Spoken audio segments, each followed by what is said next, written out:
লিন্টু, তুমি এত রাত্রে এখানে?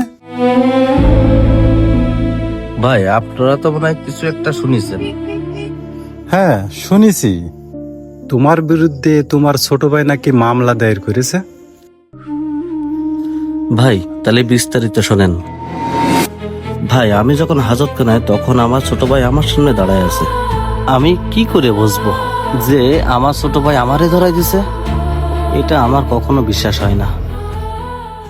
লিন্টু, অত বিশ্বাস রাখা কিন্তু ভালো না।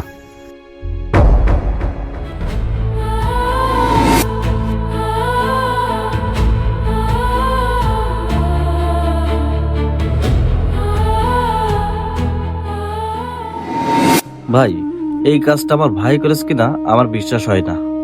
কেউ বিশ্বাস করুক আর না করুক, আমি কিন্তু বিশ্বাস করি। আর বিশ্বাস করব না কেন? তুই তোর ছোট ভাইয়ের জন্য কি করেছিস কি না করেছিস সেটা তো আমিই ভালো জানি, আর কেউ কিন্তু জানে না, শুধু একমাত্র আমিই জানি। চল, জুয়েলের সাথে আজকে অনেক কথা আছে।